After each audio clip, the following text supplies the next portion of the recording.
T20 world cup గెలిచి మంచి ఊపు మీద ఉన్న మన టీమిండియా ఇప్పుడు మరో టీ20 సిరీస్కి సిద్ధమయ్యారు. జూలై 6వ తేదీ నుండి మన వాళ్ళ జింబాబ్వే వేదికగా జింబాబ్వే టీంతో 5 టీ20ల సిరీస్ ఆడబోతున్నారు.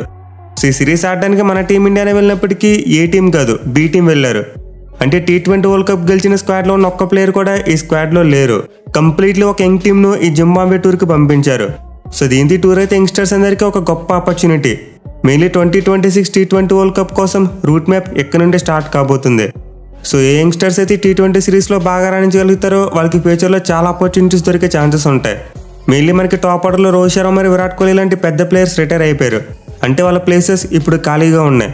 దీంతో వాటిని ఫిల్ చేయడం కోసం తమ టాలెంట్ను ప్రూవ్ చేసుకోవడానికి ఈ సిరీస్ ఒక గోల్డెన్ ఆపర్చునిటీ.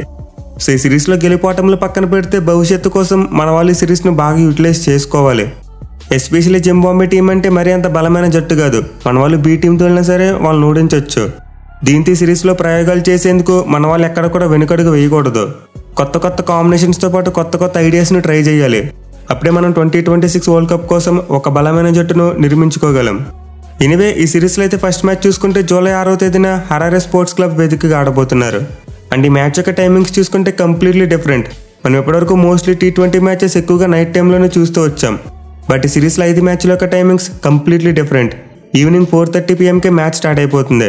అంటే 8కి మీరు టీవీస్ ఆన్ చేసేసరికి మ్యాచ్ కంప్లీట్ అయిపోతుంది. ఈ టైమింగ్స్ అయితే ఖచ్చితంగా మీరు గుర్తుపెట్టుకోవాలి. చాలామంది 7:30 లేకపోతే 8 గంటలకు మ్యాచ్ అనుకుంటారు. బట్ ఈ సిరీస్లో ఉన్న 5 మ్యాచ్లు మాత్రం సాయంత్రం 4:30కే స్టార్ట్ కాబోతున్నాయి. ఇక లైవ్ టెలికాస్ట్ చేసే బ్రాడ్కాస్టర్ విషయానికి వచ్చినా చాలా మార్పులు జరిగాయి. ఈ సిరీస్ మొత్తం హాట్స్టార్లో కానీ జియో సినిమాలో కానీ రాదు. మీరు ఓన్లీ సోనీ స్పోర్ట్స్ నెట్వర్క్లో మాత్రమే చూడగలరు. టీవీలో అయితే సోనీ స్పోర్ట్స్ 10/5 ఛానల్లో ఇంగ్లీష్ కామెంటరీతో లైవ్ వస్తుంది. అలా కాకుండా హిందీ కామెంటరీ కావాలనుకుంటే సోనీ 10/3, లేదా మన తెలుగు కామెంటరీలో చూడాలనుకుంటే సోనీ స్పోర్ట్స్ 10/4 ఛానల్లో లైవ్ వస్తుంది. ఇక మొబైల్లో ఈ మ్యాచ్లు చూడాలనుకుంటే సోనీ లివ్ ఛానల్లో లైవ్ టెలికాస్ట్ అవుతాయి. అలాగే మేబీ జియో టీవీ యాప్లో కూడా లైవ్ వచ్చే ఛాన్సెస్ ఉన్నాయి. అయితే ఫస్ట్ మ్యాచ్ చూసిన తర్వాత జియో టీవీలో లైవ్ వస్తుందా లేదనేది కన్ఫర్మ్ చేసుకోగలం. ఎనివే మ్యాచ్ విషయానికి వస్తే ముందు చెప్పుకున్నట్టే మన టీమిండియాకు గెలుపు అనేది అంత కష్టమేమీ కాదు. ఎందుకంటే మన వాళ్ళు బి టీంతో వెళ్ళినప్పటికీ స్టిల్ జింబాబ్వే కంటే చాలా బలమైన జట్టు అని చెప్పుకోవచ్చు. ఎస్పెషల్లీ మన యంగ్స్టర్స్కి టీ20 ఫార్మాట్లో చాలా మంచి ఎక్స్పీరియన్స్ ఉంది. అలాగే రెండు జట్ల మధ్య ఓవరాల్గా హెడ్ స్టాట్స్ చూసుకున్న మన టీమిండియాకి అనుకూలంగా ఉన్నాయి. మొత్తం ఇప్పటివరకు రెండు జట్లు మొత్తం 8 మ్యాచ్ల్లో తలపడితే మన వాళ్ళు 6 మ్యాచ్లో గెలిచారు. బట్ జింబాబ్వే టీం 2 మ్యాచ్ల్లో మాత్రమే గెలిచింది. రికార్డు బట్టి మనం క్లియర్గా అర్థం చేసుకోవచ్చు మన వాళ్ళు జింబాబ్వే టీంను ఏ రేంజ్లో డామినేట్ చేస్తున్నారనేది. బట్ తమ సొంత గడ్డ మీద జింబాబ్వే టీంను అస్సలు తక్కువ అంచనా వేయకూడదు. ఇన్ఫాక్ట్ వాళ్ళు మన టీమిండియాను ఓడించిన 2 సార్లు కూడా వాళ్ళ హోమ్ గ్రౌండ్లోనే ఓడించారు. తమ హోమ్ కంట్రీలో మ్యాచ్లు ఆడుతున్నప్పుడు ఎంత చిన్న టీం అయినా సరే తక్కువ అంచనా వేయకూడదు. వాళ్ళకి ఖచ్చితంగా ఫలితాలను తారుమారు చేయగలిగే సత్తా ఉంటుంది. ఇక మ్యాచ్ ఆడపోయి హరారే స్పోర్ట్స్ క్లబ్ యొక్క పిచ్ రిపోర్ట్ చూసుకుంటే చాలా వరకు batting friendly wicket. Mainly match ఈ సిరీస్లో ఆడబోయే ఫస్ట్ మ్యాచ్. అంటే పిచ్ చాలా ఫ్రెష్గా ఉండబోతుంది. హిస్టారికల్గా చూసుకుంటే హరారే పిచ్ మీద ఎప్పుడు కూడా చాలా మంచి పేస్ అండ్ బౌన్స్ ఉంటుంది, ఎస్పెషల్లీ వికెట్ కొత్తగా ఉన్నప్పుడు. బట్ మ్యాచెస్ జరిగే కొద్దీ మాత్రం డెఫినెట్లీ పిచ్ స్లోగా మారుతుంది. మనమైతే ఈ మ్యాచ్లో మన టీమిండియా కనుక ఫస్ట్ బ్యాటింగ్ చేస్తే ఖచ్చితంగా భారీ స్కోర్ చూసే అవకాశాలు ఉంటాయి. ఈవెన్ జింబాబ్వే వాళ్ళు ఫస్ట్ బ్యాటింగ్ చేసినప్పటికీ అరౌండ్ 160 to 170 స్కోర్స్ అయితే మనం చూసే అవకాశాలు ఉన్నాయి. ఇక ఈ గ్రౌండ్ యొక్క స్టాట్స్ విషయానికి వస్తే ఇప్పటివరకు మొత్తం 41 టీ20 మ్యాచ్లు జరిగాయి. అండ్ ఈ 41 మ్యాచ్లో ఫస్ట్ బ్యాటింగ్ చేసిన టీం 23 మ్యాచ్లో గెలిస్తే చేస్ చేసిన టీమ్స్ 18 మ్యాచ్లో గెలిచాయి. అలాగే గ్రౌండ్లో ఫస్ట్ ఇన్నింగ్స్ యావరేజ్ స్కోర్ 156 రన్స్గా ఉంది. స్టాట్స్ బట్టి చూసుకుంటే ఫస్ట్ బ్యాటింగ్ చేసిన టీంకు స్లైట్గా ఎడ్జ్ కనిపిస్తుంది. బట్ ఈ మ్యాచ్లో టాస్ గెలిచిన కెప్టెన్ మోస్ట్ లైక్లీ ముందుగా ఫీల్డింగే తీసుకోవచ్చు. ఎందుకంటే ముందే చెప్పుకున్నాం వికెట్ ఫ్రెష్గా ఉండబోతుంది. అంటే ఎలా బిహేవ్ చేస్తుందో పసిగట్టడం చాలా కష్టం.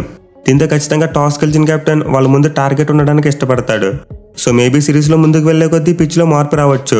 ఎందుకంటే సిరీస్లో అన్ని మ్యాచ్లు కూడా ఈ గ్రౌండ్లో ఆడబోతున్నారు. దీంతో సిరీస్ ప్రోగ్రెస్ అయ్యే కొద్దీ మేబీ ఫస్ట్ బ్యాటింగ్ చేయడానికి మొగ్గు చూపొచ్చు.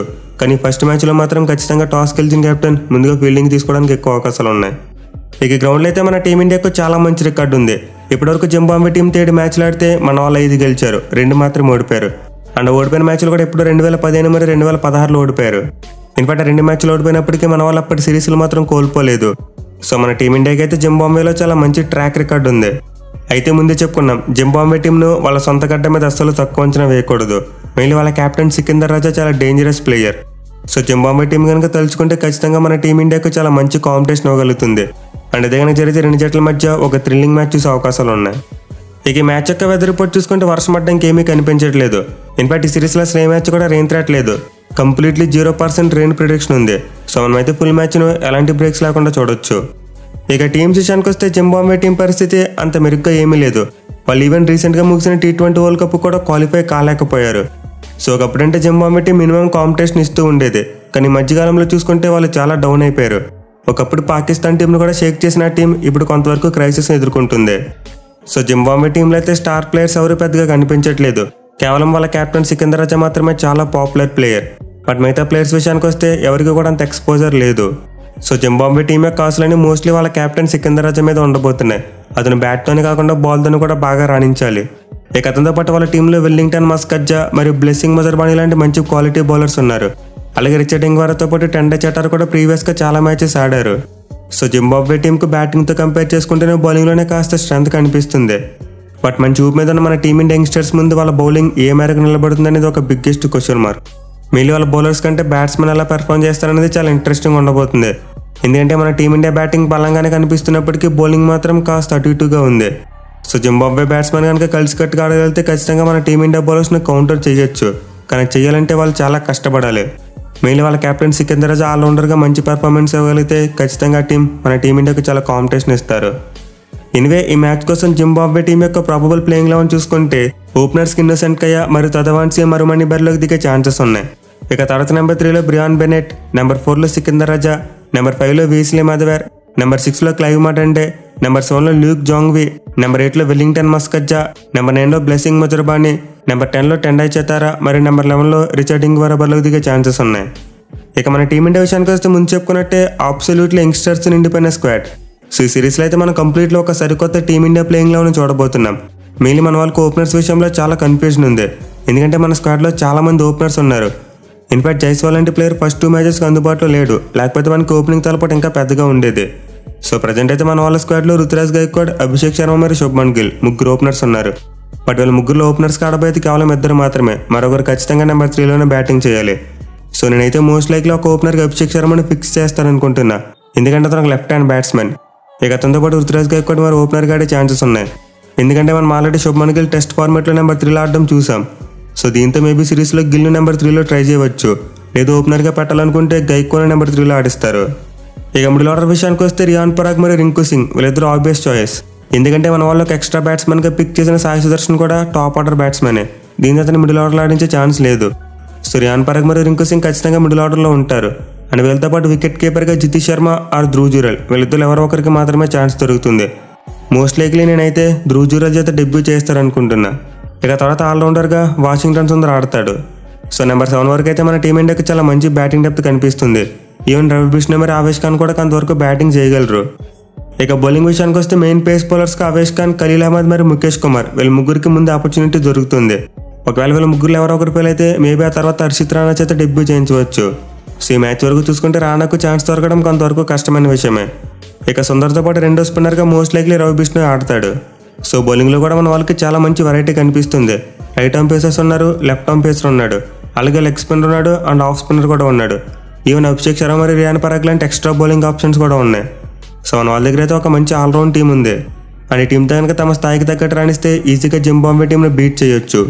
సో ఈ మ్యాచ్ కోసం మన టీమిండియా ప్రాబబుల్ ప్లేయింగ్ 11 కూడా చూసుకుంటే ఓపెనర్స్గా రుతురాజ్ గైక్వాడ్ మరి అభిషేక్ శర్మ బరిలోకి దిగే ఛాన్సెస్ ఉన్నాయి. ఇక తర్వాత నెంబర్ 3లో శుభ్మన్ గిల్, నెంబర్ 4లో రియాన్ పరాగ్, నెంబర్ 5లో రింకు సింగ్, నెంబర్ 6లో జితేష్ శర్మ ఆర్ ధ్రువ్ జురెల్, నెంబర్ 7లో వాషింగ్టన్ సుందర్, నెంబర్ 8లో రవి బిష్ణోయ్, నెంబర్ 9లో ఆవేష్ ఖాన్, నెంబర్ 10లో ఖలీల్ అహ్మద్ మరియు నెంబర్ 11లో ముఖేష్ కుమార్ బరిలోకి దిగే ఛాన్సెస్ ఉన్నాయి. సో గ్యాస్ ఈ మ్యాచ్లో మన వాళ్ళు జింబాబ్వే కెప్టెన్తో పాటు వాళ్ళ బౌలింగ్ యూనిట్ని కట్టడి చేయగలిగితే ఈజీగా మ్యాచ్ గెలిచే ఛాన్సెస్ ఉంటాయి. చూడాలి మరి క్రైసిస్లో ఉన్న జింబాబ్వే టీం మన టీమిండియాకి ఏ మేరకు కాంపిటీషన్ ఇస్తుంది అనేది.